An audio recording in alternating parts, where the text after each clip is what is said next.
Bonsoir à tous. À quel jeu joue la Turquie dans sa lutte contre Daesh? C'est la question que nous allons poser ce soir, car l'armée turque mène désormais des offensives sur le terrain contre l'organisation terroriste islamiste en Syrie, en Irak, mais elle s'attaque au même moment à ses vieux adversaires kurdes qui combattent eux aussi pourtant Daesh. Donc il y a, semble-t-il, contradiction. Alors que cherche vraiment Ankara? Danser dans l'air ce soir, nous allons revenir sur ce conflit avec ses conséquences aussi pour les chrétiens d'Orient et puis la question au passage des jeunes Français qui partent faire le djihad. Émission intitulée ce soir, la Turquie entre en guerre avec un S. Nos invités ce soir sur ce plateau pour répondre à vos questions jusqu'à la fin de l'émission. Vous pouvez nous les adresser par Internet, SMS, Twitter. Le spécialiste d'abord du Moyen-Orient, Antoine Sfer. Vous dirigez la rédaction des Cahiers d'Orient. Vous êtes, je le rappelle, président de l'ILERI, l'Institut d'études des relations internationales. Et vous avez publié, par exemple, L'Issam contre l'Islam, qui vient d'être réédité en poche chez LGF. Kendall Nezan, bonsoir. Vous êtes, vous, français d'origine kurde. Vous présidez l'Institut kurde de Paris, un organisme culturel indépendant, non politique, laïque, qui regroupe des intellectuels et artistes kurdes en France. Une spécialiste de la Turquie contemporaine, Dorothée Schmid. Vous êtes chercheuse à l'IFRI, l'Institut français de relations internationales, où vous dirigez le programme Turquie contemporaine. Vous avez dirigé l'ouvrage collectif La Turquie au Moyen-Orient, retour d'une puissance régionale, publié aux éditions du CNRS. Enfin, un expert en stratégie militaire et non des moindres, le général Dominique Trinquant. Vous avez dirigé en général la mission militaire française auprès du Conseil de sécurité des Nations Unies, qui dirige l'ONU dans sa gestion des casques bleus sur le terrain. Vous êtes aujourd'hui directeur des relations extérieures d'un groupe privé d'équipement militaire. Alors, pour reprendre le titre de notre émission, la Turquie entre en guerre avec ce S, plusieurs guerres à la fois. Est-elle vraiment en guerre contre Daesh, de Dorothée Schmid? Est-ce qu'on peut considérer que c'est une façade ou est-ce qu'elle est vraiment entrée en guerre contre Daesh? J'ai entendu il y a une dizaine de jours, je pense, l'ambassadeur de Turquie dire très clairement sur un plateau télévisé qu'il n'y avait pas de guerre en Syrie. Le problème est de jouer avec les mots. Est-ce qu'on peut être en guerre contre une organisation qui est une sorte d'ONG de la violence islamique, qui est un des groupes qui se bat sur le terrain en Syrie? Bon, on peut considérer que la guerre contre Daesh fait partie de ce qu'on appelle la guerre contre le terrorisme, qui est une expression qui a été forgée par les Américains au moment de leur intervention en Irak. On est là dans une espèce de flou sur ce que seraient les objectifs de guerre, qui sont les adversaires, et quels sont les buts de guerre. Vous voyez comme quelqu'un qui est un expert, qui cherche à être un scientifique des données sur le terrain, historique, qui essaye d'analyser, a du mal à se déterminer si oui ou non il y a offensive, si c'est contre Daesh ou non. On sent bien, vous employez vous-même le terme de flou. Alors Antoine Sfer, guerre contre Daesh, offensive, quelle est la nature des opérations menées depuis quelques jours par la Turquie sur ce terrain, après ses frontières? Pour répondre à votre question, il faudra même rappeler les déclarations de M. Erdogan lui-même, qui il y a quelque temps... Le président turc. L'actuel président turc, qui disait « Je ne suis pas un islamiste modéré, je suis un islamiste », et qui a fait sûr en disant « Daesh n'est pas notre ennemi ». Ça a été très clair, publiquement annoncé, c'était vraiment d'une limpidité. En effet, sous la pression occidentale... Quel moment Sous la pression occidentale, il y a eu engagement de la Turquie sur le terrain actuellement pour essayer précisément de limiter les casses politiques et géopolitiques de la Turquie dans la région, parce que votre question se posait publiquement, y compris à l'intérieur de la Turquie.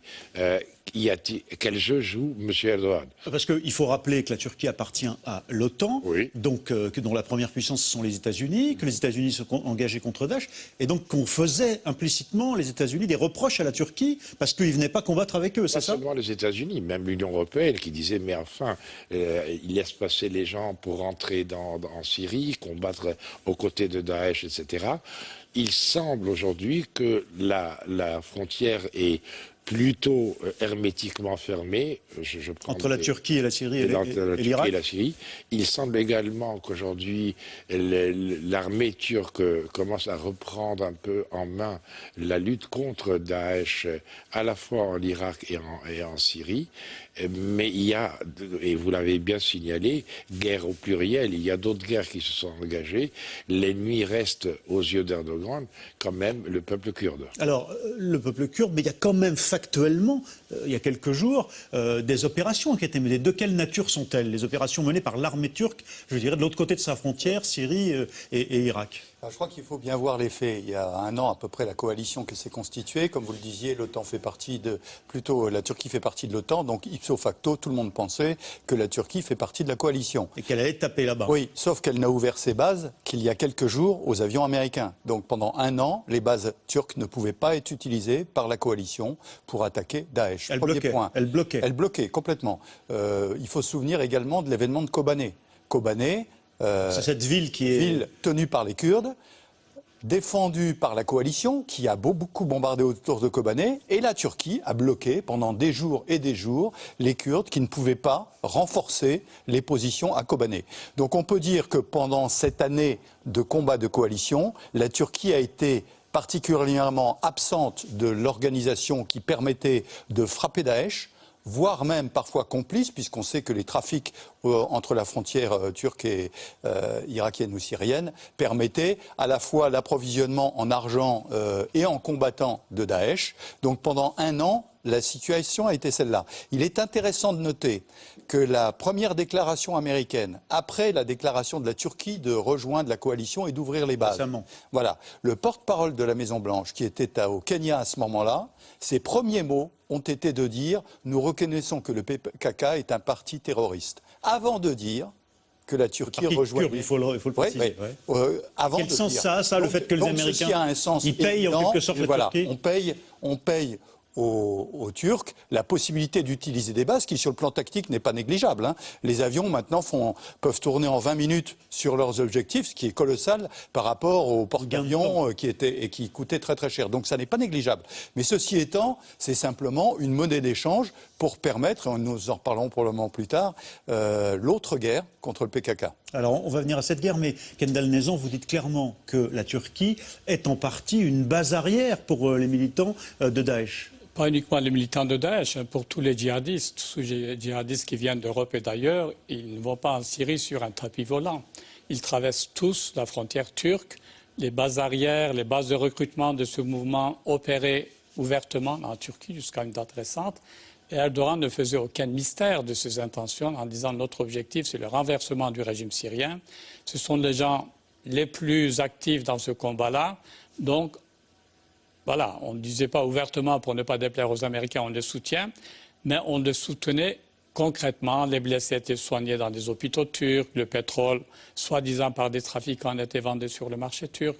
Alors, qu'est-ce qui s'est passé? Il s'est passé depuis Kobané que les Kurdes, soutenus par les Américains, ont pu libérer toute la bande territoriale le long de la frontière de la Turquie qui était auparavant contrôlée par le Daesh et qui ne dérangeait pas la Turquie. Donc ils sont arrivés jusqu'au fleuve l'Euphrate. Et pour les Américains, l'opération devait se poursuivre à l'ouest de l'Euphrate jusqu'à la jonction donc, au sud d'Antioche. Et c'est là que la Turquie a dit si ce mouvement-là continue, on n'aura aucun accès à la Syrie. Donc on propose un marché aux Américains en disant on vous laisse bombarder à partir de la base de l'OTAN d'Injilik et on va créer sur cette portion de frontière, c'est-à-dire sur 90 km, une zone sécurisée où, soi-disant, des Syriens modérés vont opérer. On ne sait pas qui sont ces résistants ou ces militants modérés. Pour la Turquie, les modérés, c'est des islamistes aussi. Hein. Donc voilà où on en est. Donc c'est un marché de dupes. Enfin, en tout cas, pour la Turquie et les États-Unis ont des agendas très différents. Et en ce qui concerne le point de vue kurde, je pense que c'est un écran de fumée, c'est un pâté d'alouettes. Depuis le 20 juillet, il y a eu quelques frappes aériennes contre quelques positions de Daesh. Et le gros des opérations, c'est contre le PKK. Il y a eu 1100 arrestations. Et sur les 1100 arrestations, une trentaine de militants de Daesh, dont la moitié ont été libérés. Donc vous voyez un peu, le reste c'est des Kurdes. Donc vous nous dites que cette offensive de la Turquie contre Daesh n'est qu'une façade pour gérer d'autres intérêts, et en particulier se protéger de la percée kurde. C'est ce que vous venez de nous dire en quelque sorte. Alors on va y revenir en image et on va voir aussi quelle est la situation politique en Turquie, car le président Erdogan n'a plus réellement de majorité dans son propre Parlement. Nous sommes allés donc en reportage en Turquie et au Kurdistan, vous allez le voir, pour l'entrée en guerre de la Turquie, après un an de négociations avec les États-Unis. Officiellement, Ankara bombarde donc des positions des terroristes de l'État islamique. Mais sa guerre réelle, on vient de le voir, semble être l'offensive tournée davantage vers le PKK, vers les Kurdes. Cette façade, de quoi en est-il? Reportage sur le terrain, Yacine Mili, Stéphane Lopez, avec Robin Besnaïnou. Des dizaines de frappes aériennes pour détruire des positions djihadistes. Depuis quelques jours, Ankara est officiellement en guerre contre l'État islamique. La Turquie, membre de la coalition, refusait jusqu'ici de prendre part à toute manœuvre militaire. Mais depuis quelques jours, le ton a changé. La faute à un attentat suicide dans le sud du pays, attribué à l'État islamique. Nous ne pouvons tolérer que les conflits dans d'autres pays et au-delà de notre frontière fassent aussi couler du sang en Turquie. Ce dimanche, 6 avions F-16 et 300 soldats de l'armée américaine ont rejoint la base d'Incirlik en Turquie pour participer à la coalition contre Daesh, une première. Il aura fallu une année de négociations aux États-Unis pour convaincre les Turcs d'accueillir ces troupes. Souvent critiquée pour son attitude ambiguë vis-à-vis de l'État islamique, la Turquie veut désormais montrer qu'elle aussi lutte contre les djihadistes. L'occasion de clarifier ses positions aux yeux du monde entier. Certains commentateurs affirment que la Turquie entretient des liens avec Daesh. Que répondez-vous? C'est un énorme mensonge, ce n'est pas vrai. La Turquie ne mérite pas ce genre de critique. Cela fait presque 2 ans que les spéculations se font à l'intérieur et à l'extérieur du pays quant au fait que nous entretenons des liens avec l'État islamique. C'est un mensonge, c'est de la désinformation. La Turquie n'a jamais eu de lien avec Daesh et notre réaction aujourd'hui le prouve. Mais cette campagne contre Daesh cache une autre guerre, celle qui oppose les Turcs et les Kurdes. Hier, une série d'attentats a secoué la Turquie, tuant 5 policiers et 1 soldat et faisant des dizaines de blessés. Attentats attribués aux forces kurdes. De l'autre côté, près de 400 combattants du PKK sont morts ces dernières semaines des bombardements turcs. Bombardements qui s'intensifient depuis ce matin en représailles des attaques d'hier. Pour la plupart des observateurs, la Turquie a un objectif, étouffer les victoires des rebelles du PKK, toujours considérés comme une organisation terroriste par les Occidentaux. Le réel objectif du gouvernement turc n'est pas de rejoindre la coalition pour combattre l'État islamique. L'objectif principal, c'est d'éviter la formation d'une nation kurde dans le nord de la Syrie et de l'Irak. C'est pour cette raison que la Turquie est entrée dans cette guerre. En réalité, les attaques les plus importantes menées par la Turquie ont lieu dans les montagnes irakiennes et elles visent davantage le PKK que Daesh. Et si le gouvernement turc a décidé de frapper maintenant, c'est sûrement aussi pour des raisons de politique interne. Le 7 juin dernier, pour la première fois dans l'histoire de la Turquie, le HDP, un parti pro-kurde, a fait son entrée au Parlement avec 13% des voix. Un score qui a fait perdre sa majorité au parti du président Erdogan. Depuis, son leader, Selahattin Demirtas, est devenu la bête noire du président, qui l'accuse de soutenir les miliciens du PKK. Nous n'avons jamais soutenu les actions violentes du PKK et nous avons toujours gardé une certaine distance avec cette violence. Nous ne sommes pas d'accord. Ce n'est pas ce que nous voulons. Un cessez-le-feu est nécessaire. Les armes doivent être déposées. C'est notre position. Mais nous appelons le gouvernement à faire la même chose. Le gouvernement devrait également cesser les opérations armées. Si les armes ne se taisent pas des deux côtés, il y aura toujours des morts. Le gouvernement turc n'a à présent plus que quelques semaines pour tenter de former une coalition. Si aucune solution n'est trouvée, de nouvelles élections devront être organisées.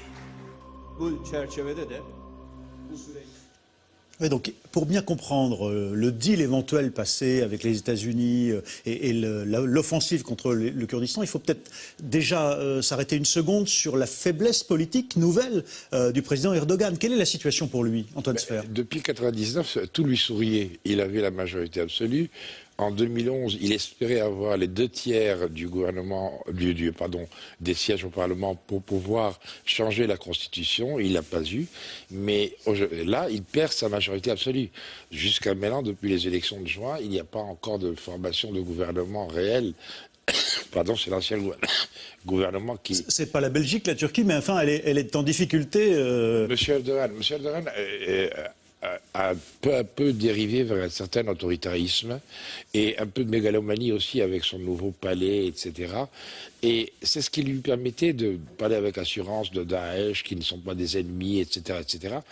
Et toujours avec cet espoir de poursuivre la décennie turque à laquelle on a assisté dans la région et la pénétration de la Turquie, par exemple, au Moyen-Orient, qui ne s'est pas faite.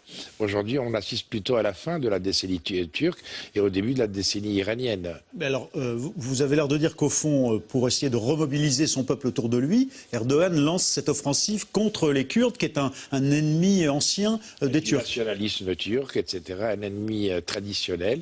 Et c'est pour ça qu'on le voit aujourd'hui essayer de remobiliser cette majorité, dit-il, silencieuse, contre non seulement les Kurdes, mais également tous ceux qui critiquent la Turquie. On a entendu mensonges, des informations, alors que ce sont des faits observés. Et alors, le général Trinquant nous disait tout à l'heure, finalement, il y a peut-être un accord tacite avec les Américains. Question d'un téléspectateur de C'est dans l'air. Les bombardements contre le PKK, contre les Kurdes, faisaient-ils partie du deal avec les États-Unis? Dorothée Schmidt, quelle est votre opinion? On ne sait pas quel est le deal avec les États-Unis. C'est-à-dire que le moment où les Turcs ont annoncé, on commence à faire des frappes contre Daesh, on a eu quand même un petit moment de latence entre la première expression américaine et c'était un moment où on s'est demandé si les Turcs étaient partis tout seuls, finalement, dans cette offensive contre Daesh.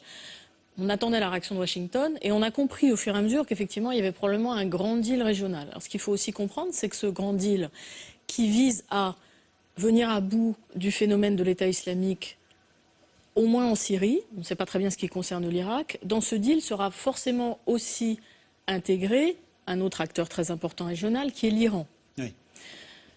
Les États-Unis viennent de conclure un accord, on le sait, sur le nucléaire iranien, qui ouvre la voie finalement à la réintégration de l'Iran dans cette image régionale.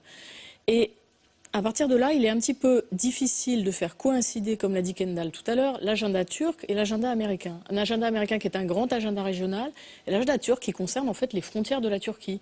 Ou ce qu'a également très bien expliqué Kendall tout à l'heure, c'est qu'aujourd'hui, la frontière turco-syrienne, elle est presque entièrement tenue par les Kurdes. Vous êtes en train de nous dire, et ça déclenche une crise de paranoïa chez les Turcs, très clairement. Mais donc vous êtes en train de nous dire, au fond, que les Américains essayent de régler leur problème Daesh en passant des accords pour leur permettre à eux de régler leurs problèmes locaux avec d'un côté les Turcs et d'un côté les Iraniens. Oui, il y a une espèce d'accord tactique avec les Turcs qui se fait visiblement aux dépens des Kurdes. Ça, on n'aura jamais les détails explicites de cet accord. On en est réduit aux conjectures. Mais ce que je veux dire, c'est qu'il ne faut pas oublier aujourd'hui que l'Iranien, l'acteur iranien va être absolument indispensable pour arriver à régler la question syrienne. Et c'est pour ça que même si aujourd'hui les Turcs déclarent la guerre contre Daesh et contre les Kurdes, d'abord, contre Daesh, on ne sait pas très bien ce que ces frappes aériennes vont donner, si elles viendront à bon de Daesh. Les Turcs ont fait très peu de frappes jusqu'à présent contre Daesh et beaucoup contre les Kurdes, on l'a beaucoup dit. Ouais.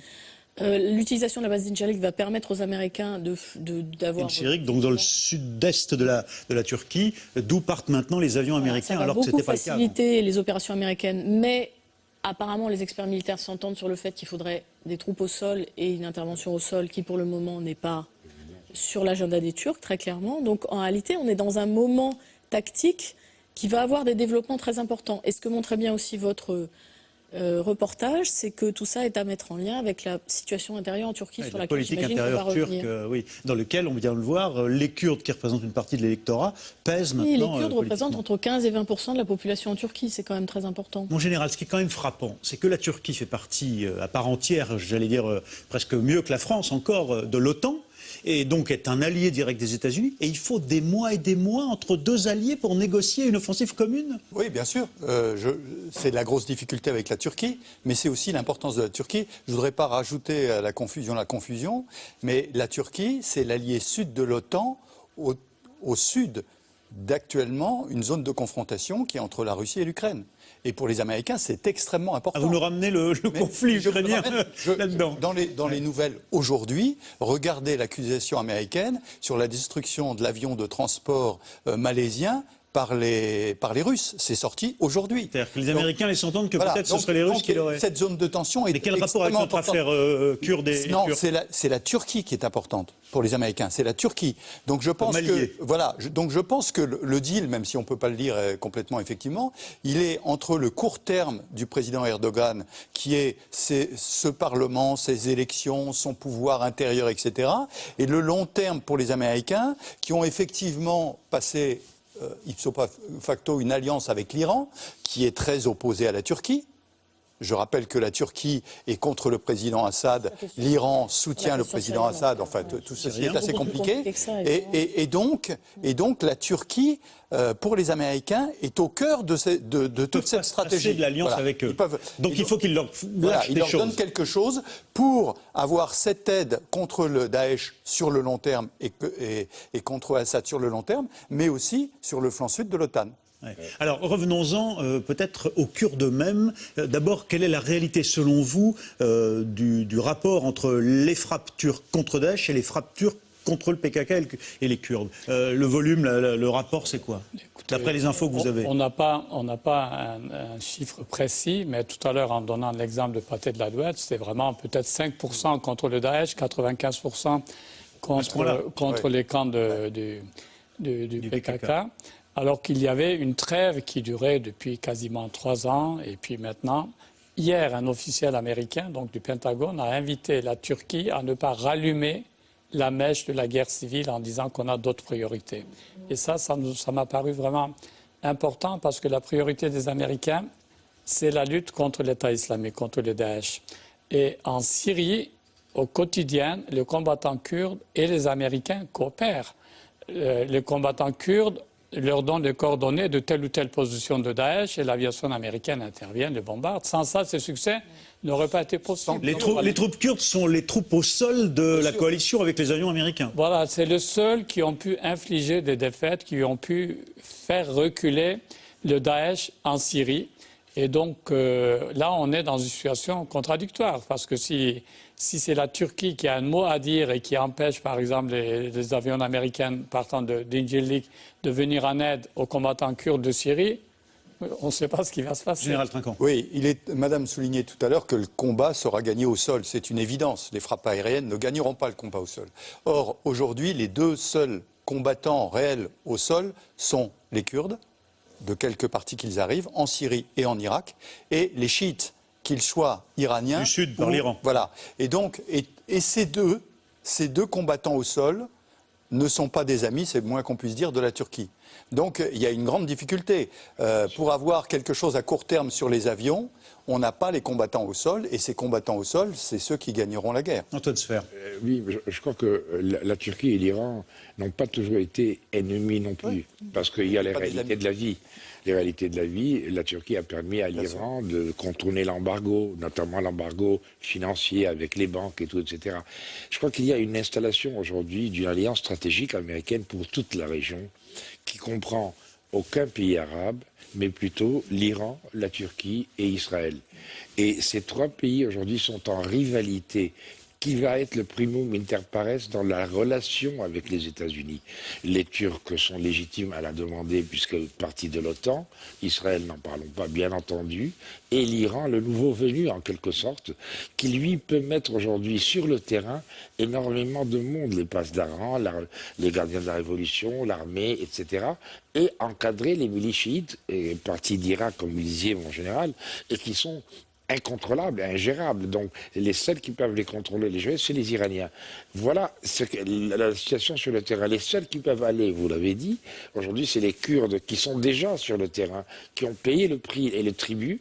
Et on attend les Iraniens, bien entendu, qui aillent. Ça fait partie aussi de ce qu'on appelle le deal entre les Américains et les Iraniens. Oui, alors Kendall Nezon, d'abord, peut-être cette question, mais qu'est-ce qu'on dit, de quoi parle-t-on quand on parle des Kurdes? D'abord, régionalement, géographiquement, de quoi parle-t-on? C'est en Irak, c'est en Iran, c'est en Syrie, c'est en Turquie, le Kurdistan, c'est quoi? C'est où?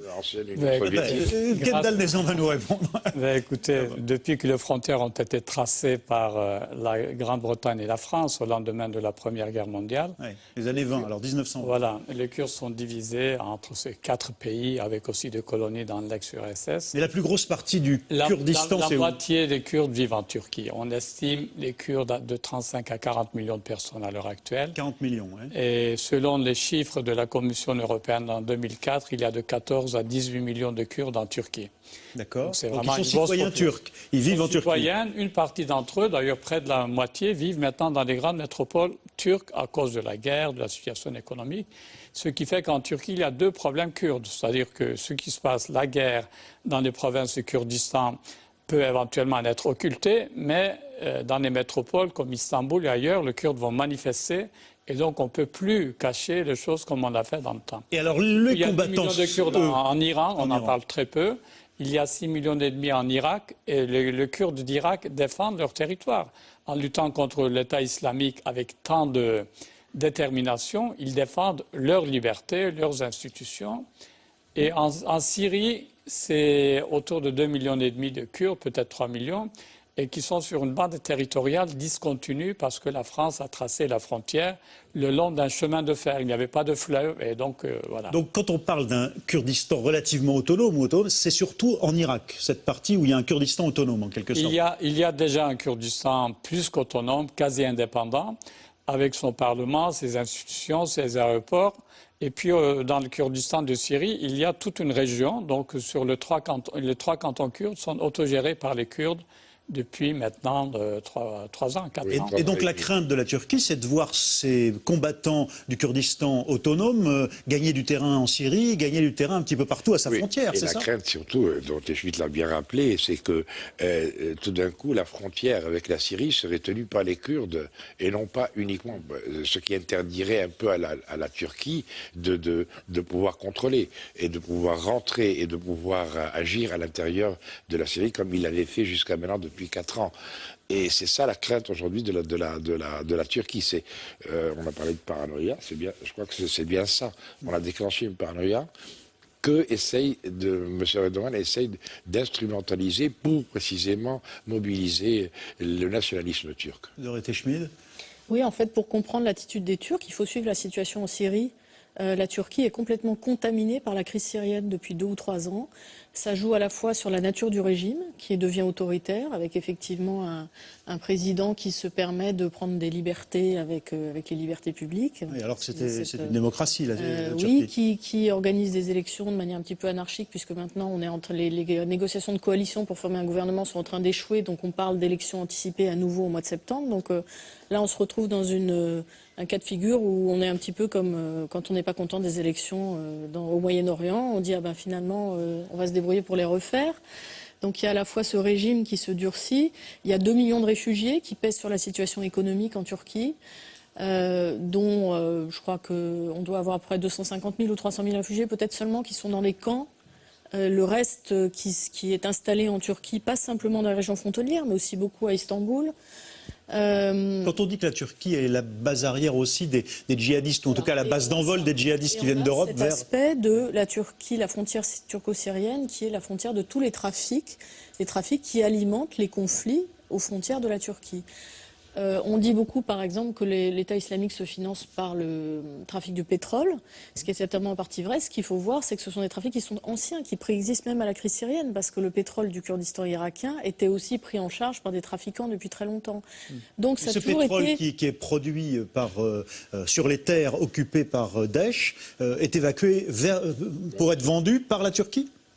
en partie achetés par les Turcs, en partie passant par la Turquie pour aller ailleurs, mais c'est quand même très difficile à documenter par ailleurs. Et ce qui est très intéressant, c'est qu'on a toute cette espèce d'économie grise, qui est une économie de guerre, qui s'installe dans le sud-est, précisément dans ces régions qu'aujourd'hui les Turcs sont en train de pilonner avec leurs avions puis pour détruire les bases du PKK.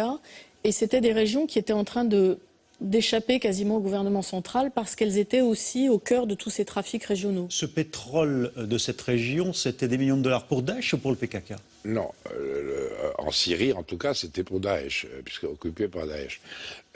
Ils ont essayé de prendre le pétrole de Mossoul du côté irakien. Les Kurdes les en ont empêchés. Il y a eu deux véritables grosses batailles là-dessus autour du Turc. À Kirkouk, ils n'y sont pas encore. Donc, il y a aussi aujourd'hui, dans les bombardements de la coalition, pas les puits, mais surtout la raffinerie en Syrie, et puis ensuite les pipes. Donc il y a un gros enjeu, que ce soit les raffineries, les puits et les pipes pétroliers sur place. Qui sont visés par les bombardements de la coalition. Dans la guerre actuelle. Tout ça entretient tous les acteurs de cette crise. C'est ça le drame, c'est qu'effectivement, on a une situation qui est avec un front très évolutif. Et dans cette paranoïa, entre guillemets, citée à l'instant par Antoine Sfer de la Turquie, il y a la crainte aussi que le PKK s'équipe ou puisse trouver des puits et donc des réserves pétrolières et donc en dollars pour lui à l'avenir? Non, mais ce qui est évident, c'est que cette crainte du PKK depuis longtemps par la Turquie, les victoires remportées en Syrie ou en Irak par les Peshmerga liés aux Kurdes, pas tous PKK, a forcément un impact considérable sur les Kurdes en Turquie. Et comme vous le disiez, toute cette zone de trafic bénéficie naturellement à un Kurdistan, comme vous le soulignez, qui est autonome en Irak et donc qui donne des idées, bien sûr, en Turquie. Ouais, c'est ça. Alors, autre contradiction, c'est que quand les Kurdes d'Irak essayent de vendre leur pétrole, ils sont obligés de passer par Ceyhan, qui est un port turc. Donc les Turcs aussi font attention à faire la différence entre le PKK, le peuple kurde, etc. Ouais. C'est vrai que c'est un peu confus et compliqué, mais il est certain que les intérêts économiques sont aussi également un enjeu central. Alors on va revenir sur les combattants kurdes eux-mêmes pour essayer de comprendre pourquoi ils sont engagés eux-mêmes. Ils défendent leur autonomie, mais pas exclusivement, dans la lutte contre Daesh. Le vieux conflit entre les Kurdes et les Turcs s'était apaisé, on l'a dit par ailleurs, depuis 3 ans. Et il vient de reprendre, la Turquie, redoutant de voir une nation kurde, vous l'avez bien expliqué, devenir autonome. Mais ce conflit, précisément, durait depuis 30 ans. Reportage au Kurdistan, Yacine Mili, Stéphane Lopez.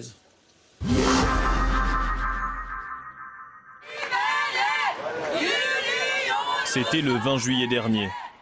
Un rassemblement de jeunes socialistes kurdes. Tous s'apprêtent à se rendre à Kobané pour aider la population, quand tout à coup...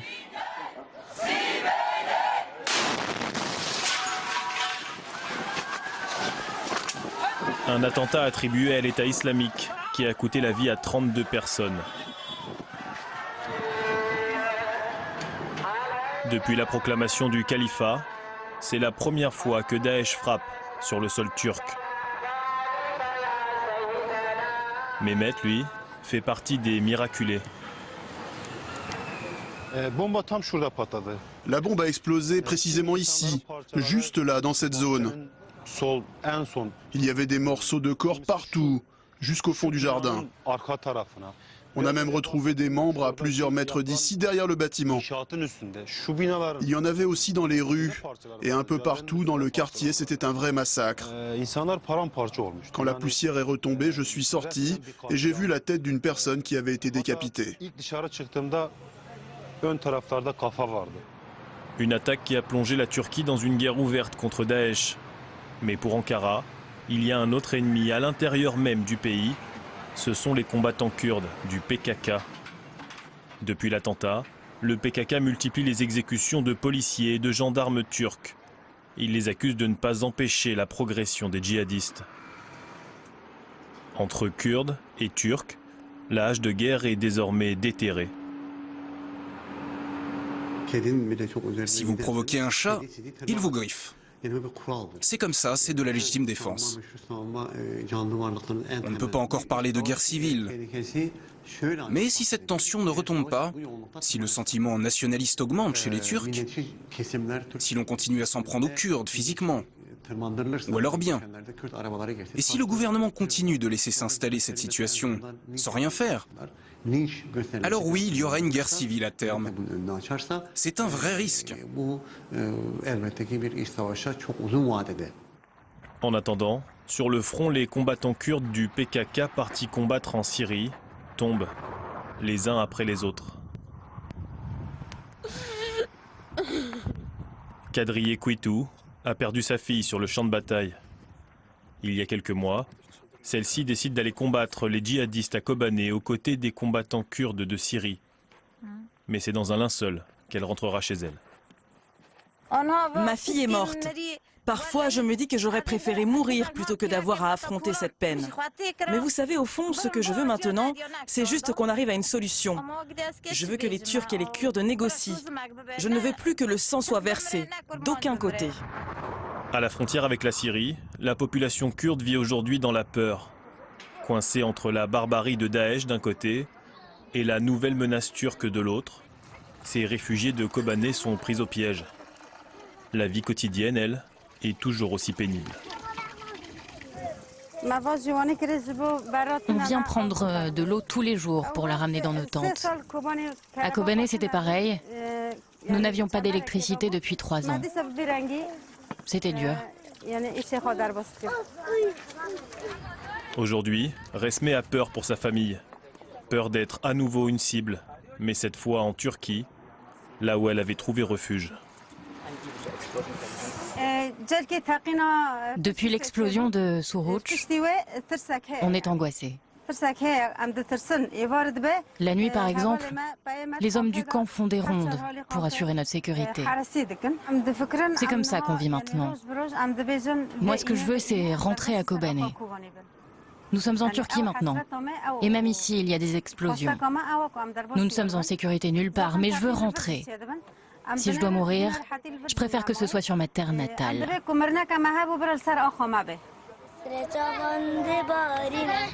Après 2 ans de trêve entre le PKK et le gouvernement turc, les armes sont bel et bien ressorties.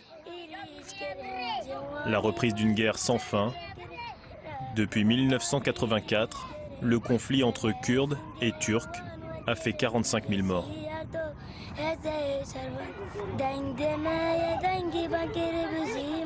Les Kurdes, jamais tout à fait chez eux, éternels réfugiés et combattant à la fois aujourd'hui contre Daesh, mais aussi contre parfois l'État turc lui-même.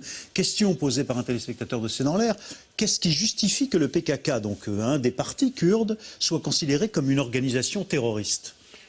Ça fait partie de la suite de la guerre qu'il y a eu dans les années 80 et 90 entre le PKK, qui est considéré comme étant plutôt marxisant à ce moment-là, son leader, son dirigeant un peu charismatique, Öcalan, qui a redonné aussi une volonté d'autodétermination aux Kurdes de Turquie, et qui est devenu l'ennemi numéro 1, qui a été donc attrapé, et en même temps, qui a été emprisonné, et en même temps c'est lui qui a signé quasiment le cessez-le-feu. Mais il était en Turquie ou il était... Quand il a été attrapé, oui, il a été... Oui, mais donc le PKK est un parti qui s'est développé d'abord en Turquie ? Oui, bien entendu, surtout en Turquie. Mais alors, essayons de répondre un peu plus précisément à cette question. Qui a défini que le PKK était une organisation terroriste ? Les États-Unis, l'ONU, et pourquoi ? Non, ça a été à la demande de la Turquie. Et les Kurdes sont devenus une variable d'ajustement de la diplomatie. Alors, quand on ne pouvait pas leur faire plaisir dans d'autres domaines, l'Allemagne, la France était avec M. Charles Pasqua. La Turquie voulait acheter des hélicoptères, Tansu-Çiller est venu en France. Donc M. Chirac lui a fait le baisement, les grands retrouvailles, et on a mis le PKK sur la liste des organisations terroristes. Bon, le PKK n'est pas non plus un mouvement de saints. De saints et voilà, d'enfants de cœur. Mais bon, dans une guerre, il y a, ce qui s'est passé, c'est que, par exemple, le président Mitterrand a toujours refusé de qualifier le PKK d'organisation terroriste. Chaque fois que le Turc demandait, il dit que c'est une organisation politico-militaire qui a un objectif, qui a un agenda, qui est l'obtention de droits kurdes en Turquie. Et comme il y a eu des mouvements de libération en Afrique, en Algérie. Mais on voit bien le PKK agir en Turquie en revendiquant des attentats contre les policiers turcs. Et là, on a vu à l'instant un de ses leaders dire bah oui, mais vous savez, on a gratté le chat, donc il vous griffe. On est entré dans une période de guerre. Et dans une guerre, quand vous bombardez les camps de l'autre partie, eux, ils vont exercer des représailles. Ils ne vont pas rester les bras ballants. Donc, ils vont exercer des représailles. Et c'est regrettable, évidemment, de part et d'autre, parce que depuis 3 ans, des gens commençaient à espérer dans la paix. Parce qu'une guerre de 30 ans, qui a fait 45 000 morts, 17 000 disparus, 3 400 villages détruits, 2 millions de déplacés, et 300 milliards de dollars dépensés par la Turquie. Et la Turquie et l'armée turque, la deuxième armée de l'OTAN, n'ont pas pu vaincre militairement le PKK. Et le PKK n'a pas pu vaincre non plus l'armée turque. Donc on est dans l'impasse. Il faut trouver une solution politique. Au fond, peut-être que, c'est ce que vous nous dites, que la Turquie, là, d'Erdogan, profite d'une capacité pour attaquer frontalement le PKK et les combattants kurdes pour essayer de réduire, parce qu'elle n'a pas gagné finalement avec la paix et l'armistice qui était en place depuis 3 ans. Elle espérait gagner sur le terrain civil, ça n'a pas marché, elle en profite pour attaquer, c'est ça? Voilà, M. Erdogan avait fait le pari qu'avec sa promesse de paix et de processus de paix, une partie de l'électorat kurde lui apporterait son soutien. Et c'est ce qui s'est passé jusqu'à l'année dernière. Si M. Erdogan et son parti ont eu la majorité, c'est à grande partie grâce à l'électorat kurde qu'il l'a soutenu parce qu'il croyait dans ses promesses de paix. Mais en octobre dernier, quand il y a eu le siège de cette ville kurde syrienne et quand devant les caméras du monde entier, on a vu la Turquie rester inactive et laisser Daesh agir. Et empêcher les volontaires kurdes d'aller défendre la ville. Donc le jeu a été fait. Les gens de Kurdes ont dit, donc maintenant on connaît les vraies intentions d'Erdogan. C'est pour ça qu'aux élections de juin dernier, les Kurdes ont massivement voté pour le parti pro-kurde. Et ces votes qui ont manqué au parti de M. Erdogan ont fait que son parti n'a plus de majorité. Et Erdogan traite les Kurdes maintenant d'ingrats en disant « mais oui, avant votre langue était interdite, moi je l'ai autorisée, il y a une chaîne de télévision dans votre langue, et avec tout ça, vous n'avez pas voté pour moi ». Donc maintenant, il compte sur l'électorat nationaliste turc parce que son gouvernement, son Premier ministre, peine à former une coalition. Pourquoi peine-t-il? Parce que les autres partis voudraient qu'il y ait une enquête approfondie sur les accusations de corruption qui porte sur des milliards de dollars, touchant sa famille, son fils et son entourage. Et lui, il veut... Voilà la nouvelle donnée supplémentaire pour compliquer la chose encore, c'est la corruption en Turquie. Et lui, il n'en veut pas, et c'est pour ça qu'il veut susciter un sursaut nationaliste pour gagner les prochaines élections. En résumé, c'est la carte « moi ou le chaos ». Et donc, si on n'a pas un gouvernement fort, vous allez avoir le chaos. Alors, en général, juste une question. On a cité il y a quelques minutes le président Mitterrand, qui est le président Mitterrand. Danielle Mitterrand, son épouse, est allée plusieurs fois au Kurdistan. Il y a beaucoup de sénateurs, comme le sénateur Montesquieu, qui essayent de rapprocher la diplomatie française du Kurdistan et du PKK. Pourquoi est-ce que la France a un tel lien avec les Kurdes? Pas du PKK, du Kurdistan irakien. D'une autre partie du Kurdistan. D'accord. Alors précisément, dites-nous. Je crois qu'il va falloir qu'on essaie de clarifier un petit peu les différences aussi entre Kurdes. C'est-à-dire que le PKK, c'est une organisation de guérilla marxiste-léniniste séparatiste au départ, qui a déclaré la guerre à l'État turc. Et c'est pour ça que l'État turc a tout fait pour qu'elle soit inscrite sur la liste des organisations terroristes par Washington et par les Européens. C'est aussi une organisation qui a des branches assez actives en Europe, qui ont pu, à certains moments, poser des petits problèmes aux États européens. Et aujourd'hui, si on a une réaction tellement forte des Allemands face à cette espèce de guerre dont on ne sait pas très bien si c'est contre Daesh ou les Kurdes qui a été déclenchée, c'est aussi parce qu'il y a beaucoup de Kurdes en Allemagne et qu'Angela Merkel est un peu inquiète des répercussions sur son propre sol, tout ce que ça pourrait donner. Pour simplifier l'image, il y a des Kurdes aussi en Europe. Oui, mais avec qui alors sommes-nous amis si ce n'est pas avec le PKK? Non, mais je pense que, comme vous le soulignez, il y a le problème interne interne turque, qui est que le pari fait par M. Erdogan aujourd'hui, qui a réussi à faire classer ce que d'aucuns pourraient traiter un parti de résistance en terroriste. C'est le jeu entre les deux mots est une pratique courante depuis quelques dizaines d'années. Et donc aujourd'hui, la Turquie s'appuie sur le fait qu'ils ont été classés comme des terroristes. Et donc sur cette base-là, n'acceptant pas le vote, en fait, c'est ça le fond du sujet. N'acceptant pas le fait que des électeurs ne puissent pas voter pour le sultan en place aujourd'hui à Ankara, il veut organiser des élections pour essayer de revoir la mise de... Et c'est intéressant, je cite le sultan, c'est pas par hasard, parce que nous parlions tout à l'heure des frontières d'il y a un siècle qui ont été imposées par les Britanniques et les Français après la Première Guerre mondiale, au moment de l'éclatement de l'Empire ottoman. Et nous avons d'un côté le sultan et de l'autre côté le calife. Et c'est intéressant de voir ce retour de l'histoire faisant exploser les frontières et voulant revenir d'un côté à une Turquie forte et de l'autre côté à une explosion des frontières s'appuyant essentiellement sur un islam wahhabite très extrémiste. C'est quand même que les Kurdes participent à cet éclatement des frontières. Oui, il faut quand même le souligner. Mais c'est aussi une partie de la problématique. Regardons la carte et on le comprend. Parce que, évidemment, on sait bien que tout ça est confus, mais tout de même, je voudrais, sans que l'on ait toute la carte politique kurde, qu'on comprenne qu'il n'y a pas que le PKK et qu'il y a d'autres combattants. Avec qui sommes-nous amis, nous, les Français, au Kurdistan? Aujourd'hui, nous sommes amis d'abord avec les Peshmerga qui combattent en Irak et en Syrie.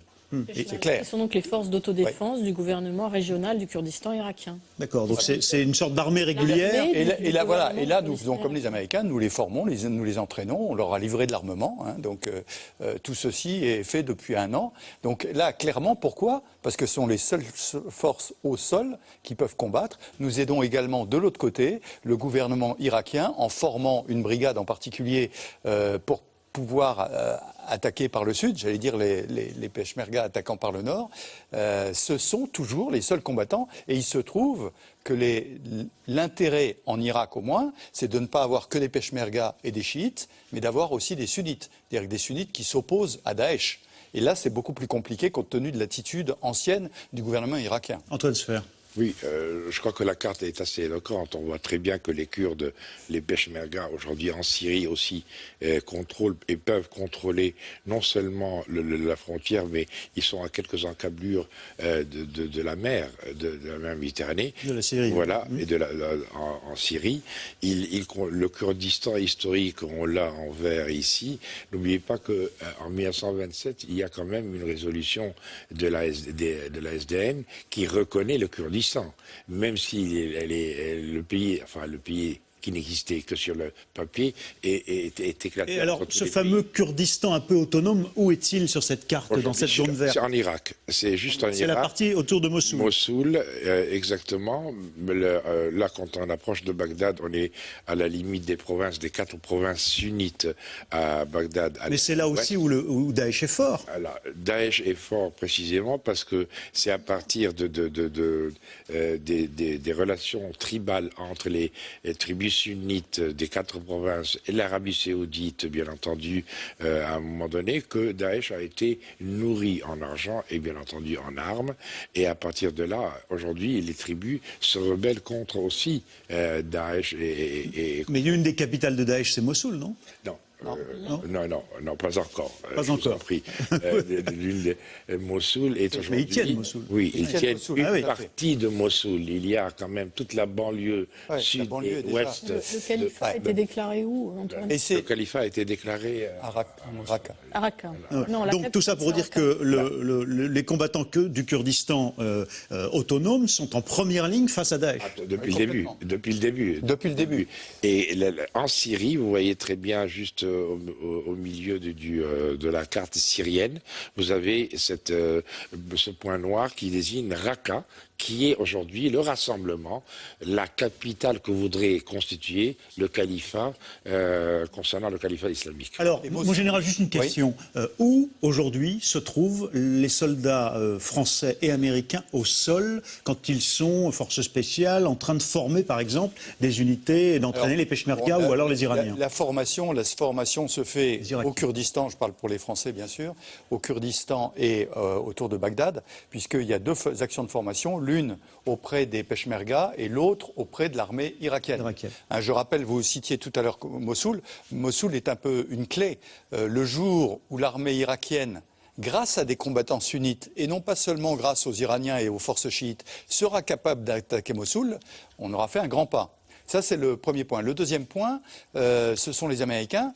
Les Américains ont fait un raid très intéressant il y a plusieurs semaines maintenant, dans lequel ils sont allés en hélicoptère chercher un dirigeant de Daesh, le prendre, et au passage, assez ennuyeux pour leurs alliés turcs, ils ont découvert que la logistique passait par la Turquie. Et donc ils ont des preuves de ce que la Turquie était bien impliquée. Alors dans toute cette région et cette carte qu'on vient de voir en vert, il y a en particulier des chrétiens, il restait des chrétiens d'Orient.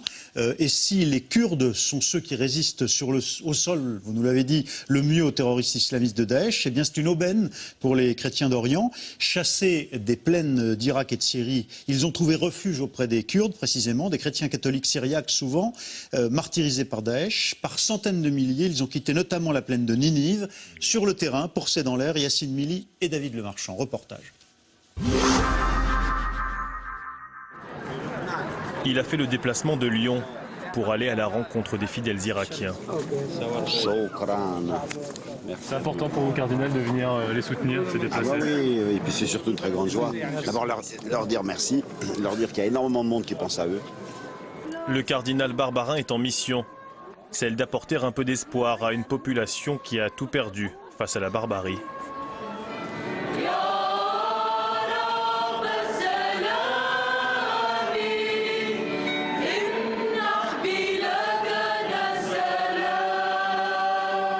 Un an après la proclamation du califat, les chrétiens d'Irak sont toujours une cible pour Daesh. Des milliers d'entre eux ont été contraints de fuir sous la menace djihadiste. Ils ont trouvé refuge ici, à Erbil, la capitale du Kurdistan.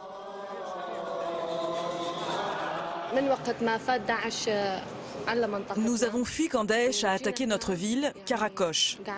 Nous sommes venus ici sans rien et nous sommes obligés de vivre ici maintenant.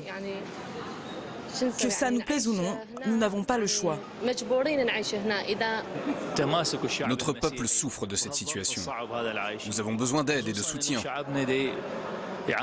La situation n'est plus tenable. Personne ne devrait vivre ce que nous vivons. Les chrétiens ont été chassés chez eux à Mossoul. Certains ont été sauvagement assassinés parmi les Coptes, en Libye, etc. Et beaucoup de musulmans aussi ont été assassinés. Donc il y a une violence indescriptible, inadmissible. Tous ceux qui veulent rester ici, il faut évidemment les encourager beaucoup parce que c'est leur terre, c'est leur pays. Ils ont tout à fait le droit de vivre ici. Ils sont chrétiens depuis plus longtemps que nous à Lyon. Le Kurdistan, une région qui résiste tant bien que mal à l'avancée des djihadistes en Irak. Une région devenue aussi terre d'asile pour les chrétiens. Selon les Nations Unies, il serait près de 600 000 déplacés. Alors pour les accueillir, il a fallu s'organiser. En périphérie d'Erbil, ce camp géré par l'église accueille les chrétiens qui ont fui face à Daesh. Et ici, c'est le père Ibrahim qui est chargé de veiller à l'accueil des familles. Voilà, ici il y a une chambre. C'est une petite chambre, mais je crois qu'elle est assez pour 5 personnes. Et ici, il y a les chambres de famille. Ils s'assoient ici. Ils ont une petite télévision. La plupart des gens, ils viennent de Karakosh. Et il y a aussi de Bartalla et de Mossoul, de Bashika et d'autres, de tous les villages qui sont en planète de Ninive. On a ici 1200 familles, à peu près 5500 personnes. Parmi elles, la famille d'Aïda. Elle a fui Karakosh il y a 1 an, quand l'État islamique a pénétré dans sa ville. Depuis, elle est sans nouvelles de sa petite fille. C'est ma Christina, ma petite fille chérie. Elle a été capturée par Daesh. Ce jour-là, les djihadistes prennent le contrôle de la ville et organisent une chasse aux chrétiens. La famille d'Aïda est conduite dans un bus pour être expulsée. Le chauffeur du bus s'est approché de moi. Je me souviens de son nom, il s'appelait Favel. Il parlait ma langue. Il a attrapé ma fille, je l'ai suivie. Et je lui ai demandé pourquoi il prenait ma fille. Je l'ai supplié 3 fois de me la rendre.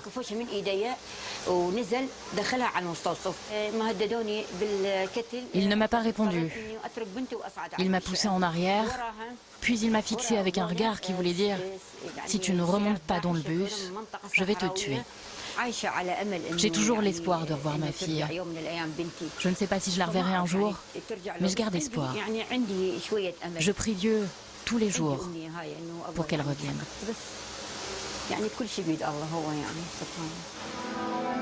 Après un an d'exil, tous ici ne rêvent que d'une chose, retrouver la plaine de Ninive, un des berceaux du christianisme dans lequel plus aucun chrétien ne vit aujourd'hui.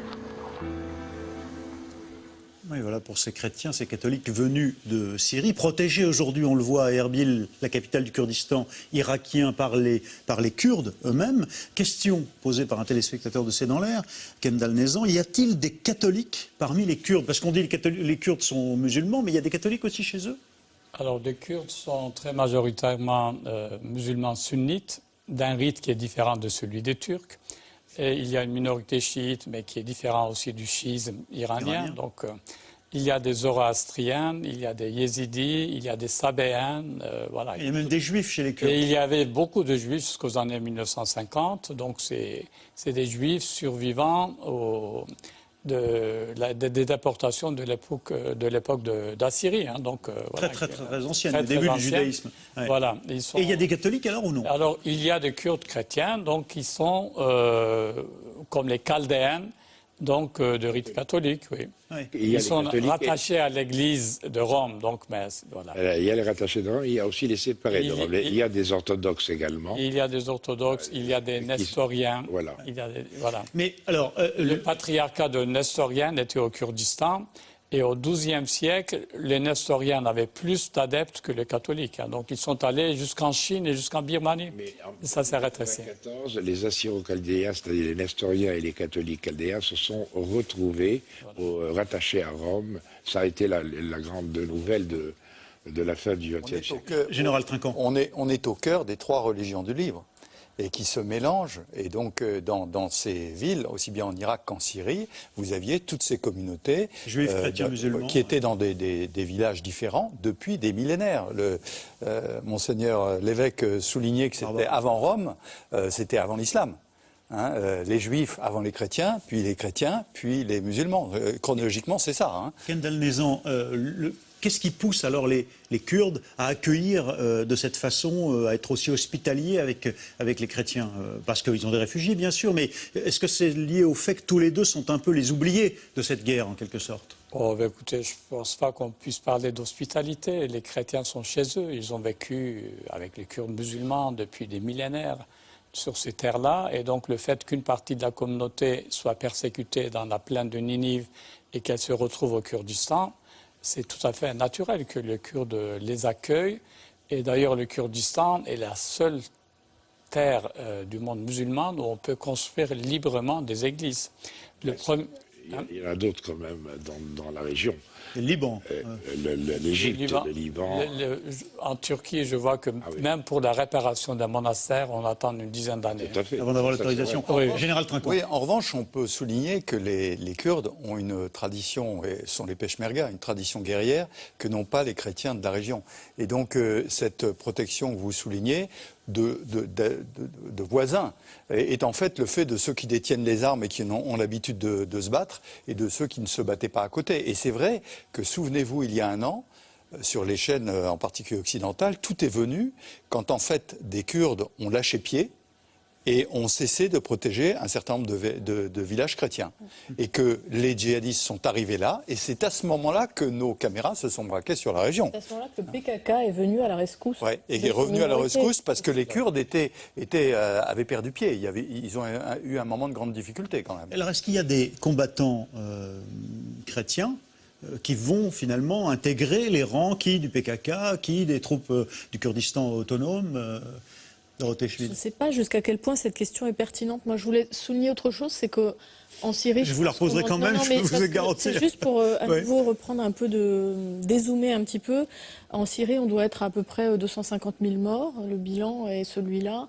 Et le nombre des chrétiens est extrêmement, extrêmement minoritaire parmi ces 250 000 morts. Ça, c'est d'ailleurs une ligne systématique que les Turcs mettent en avant. C'est les premières victimes de Daesh. Donc, qu'ils soient chassés de leur terre, c'est pas très des grave. musulmans sunnites, en réalité. Donc, effectivement, on est aujourd'hui dans une espèce de perte de ce qui restait de ces minorités chrétiennes qui pratiquement aujourd'hui ont été éradiquées pratiquement de la région. Enfin, je pense qu'Antoine pourra aussi développer un petit peu ce point, mais là on est dans un moment de nettoyage ethnique massif à l'échelle de la région avec des redistributions, des séparations de population sur des lignes ethniques, culturelles, religieuses.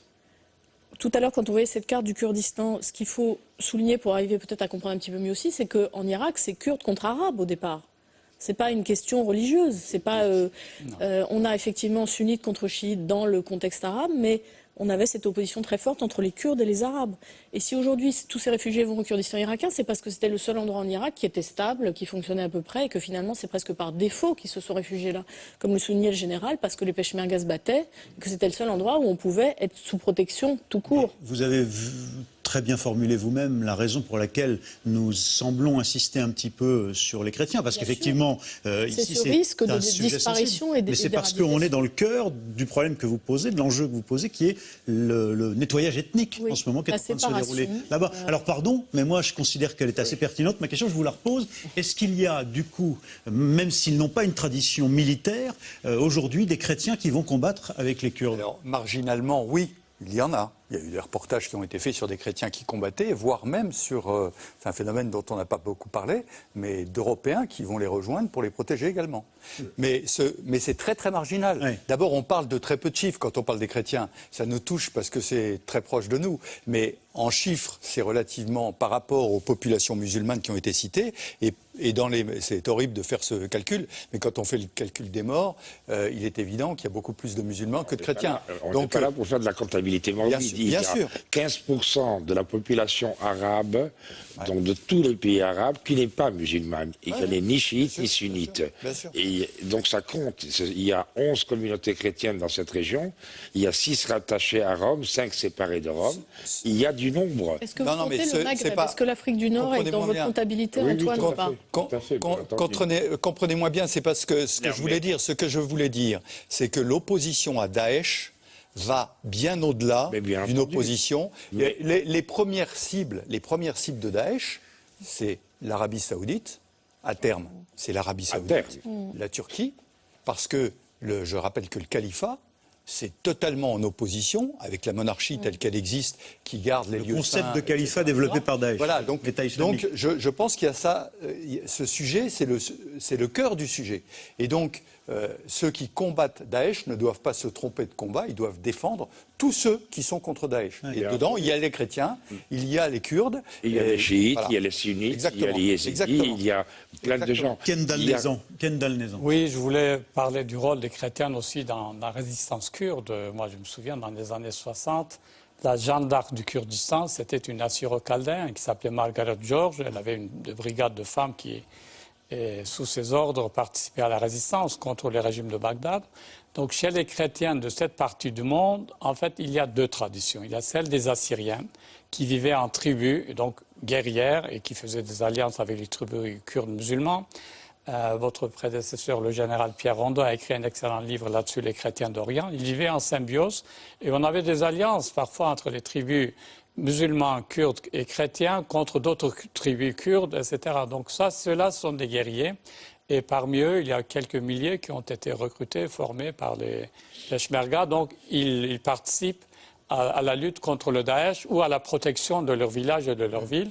En Syrie aussi, il y a quelques centaines d'Assyriens qui ont été recrutés. Comme à Hasakeh, il y a des ligues de défense aujourd'hui dans certaines villes à la fois kurdes ou mixtes également, arabo-kurdes, etc., qui aujourd'hui sont constituées aussi par des ligues de défense chrétiennes. Elles sont plus marginales, elles sont de plus en plus importantes aujourd'hui dans les villages, dans les villes, dans certains quartiers particulièrement sensibles aussi. Hassaké et la nouvelle Kobané, aujourd'hui, on le voit très bien, qui est menacé. Malheureusement, le chrétien dans cette région du monde, depuis le 7e siècle, vit et naît au bord du précipice et passe sa vie à éviter d'y sombrer, c'est tout. Alors, on va passer maintenant aux questions SMS et Internet de C'est dans l'air en rafale.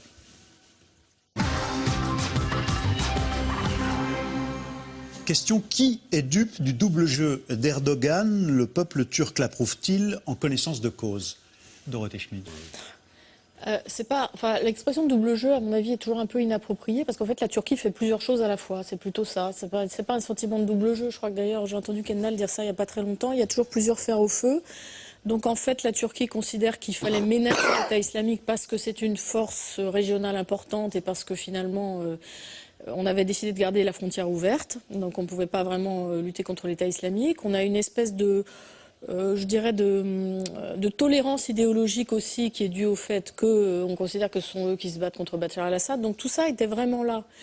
Et il y a une chose qu'il ne faut pas négliger, c'est que la Turquie est un pays qui est très anti-américain. L'opinion publique turque est extrêmement anti-américaine. Donc aujourd'hui, ce sur quoi joue Erdogan, ce n'est pas du tout l'idée qu'il y a eu un grand accord avec les États-Unis, même si lui, personnellement, indéniablement, ça le flatte. Et comme le disait Antoine tout à l'heure, on a une espèce de course à l'échalote entre qui sera le premier allié des États-Unis dans la région.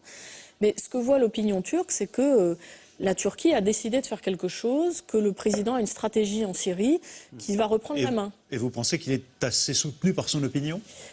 Je pense qu'il est en train de jouer, comme il le fait depuis plusieurs années, la polarisation de l'opinion et qu'on est aujourd'hui au bord de la guerre civile en Turquie. Ah oui, à ce point. Une guerre entre Turcs et Kurdes, en tout cas, c'est très clair. La peur, ça marche toujours. Hein.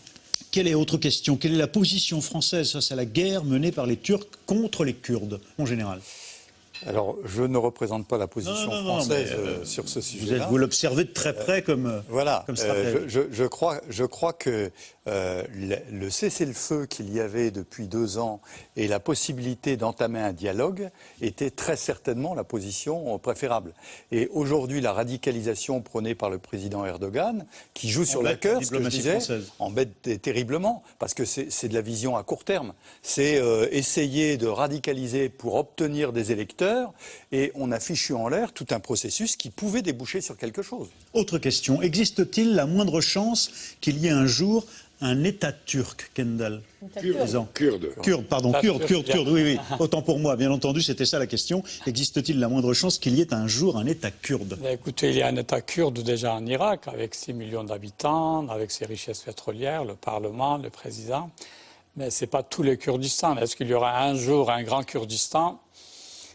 Moi, j'ai connu les oppositions dans les pays de l'Est et eux, ils pensaient que c'était impossible qu'on puisse imaginer la fin de l'Empire soviétique. Et puis, bon, ça a éclaté. Ouais. L'ex-Yougoslavie, on nous disait, le président Bush père jurait qu'on ferait tout, enfin, à l'époque, pour garder l'unité de la Yougoslavie. Ça a éclaté, il y a eu des États.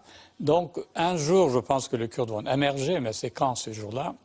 En tout cas, le 21e siècle verra l'émergence d'un Kurdistan qui ne sera pas nécessairement pas le Grand Kurdistan, mais ça sera un État kurde qui donnera aux Kurdes une voix au chapitre, parce que dans le monde actuel, quand on n'a pas d'État, on n'a pas de voix au chapitre. L'autre question, les États-Unis ont-ils de gros intérêts en Turquie, Antoine Sfer? Ah oui, bien entendu, notamment des intérêts stratégiques. C'est tout le flanc sud de l'OTAN qui est aujourd'hui entre les mains de la protection de l'armée turque. Il y a des intérêts économiques également. La Turquie, même la France d'ailleurs, a beaucoup d'intérêts économiques en Turquie, ne serait-ce que dans les secteurs industriels, par exemple, agroalimentaire, industriel, etc. Et bien entendu, les États-Unis aujourd'hui ont surtout un intérêt, c'est d'avoir la Turquie dans leur alliance stratégique pour bien surveiller et bien contrôler toute la région. Et le sud du flanc ukraino-russe. On l'a vu tout à l'heure. Autre question, comment qualifier le parti du président Erdogan? Quels sont ses liens avec l'islamisme? Dorothée Schmidt. Je pense qu'il a dû dire récemment qu'il était islamiste. Je crois qu'il l'a dit assez clairement. C'est un parti qui est au pouvoir depuis 2002, donc qui est passé par différentes périodes d'autodéfinition. Donc au départ, c'était les musulmans démocrates. Erdogan tient beaucoup à l'idée qu'il a poursuivi une politique d'approfondissement démocratique en Turquie. Et c'est vrai qu'il a débarrassé la Turquie de beaucoup de tics de dictature militaire qu'elle avait. Il s'est quand même engagé dans ce processus de paix avec les Kurdes, qui était quelque chose d'absolument révolutionnaire. C'est-à-dire que les droits des Kurdes ont quand même beaucoup progressé aussi sous Erdogan. C'est ça le paradoxe. Mais vous avez dit en ce moment qu'il est en train de se rebraquer, en quelque sorte. Il est clair que depuis 1 ou 2 ans, on a un pays qui est où les libertés publiques se sont beaucoup... Autre question. La Turquie a-t-elle un mandat de l'ONU pour bombarder en Irak? Non. Actuellement, le problème de la zone, d'ailleurs qui est plus en Syrie qu'en Irak, de la fameuse zone qui doit être créée, la zone tampon, est quelque chose d'excessivement difficile parce qu'effectivement, il faut un mandat de l'ONU normalement. Alors, des articles obscurs de la charte pourraient permettre, on sait qu'on peut manipuler un petit peu les textes, mais en fait, légalement, non. Et c'est pour ça, d'ailleurs, au passage, je souligne que la France n'intervient pas en Syrie, parce qu'il n'y a pas de mandat de l'ONU. Alors qu'en Irak, oui, parce que c'est à la demande de l'Irak. Et il faut que ce soit l'Irak. Autre question, est-ce la fin d'intervenir en Libye et d'aller au-delà de la... Oui. Question, est-ce la fin du tourisme en Turquie? On a vu dans une émission récente qu'il se portait mal.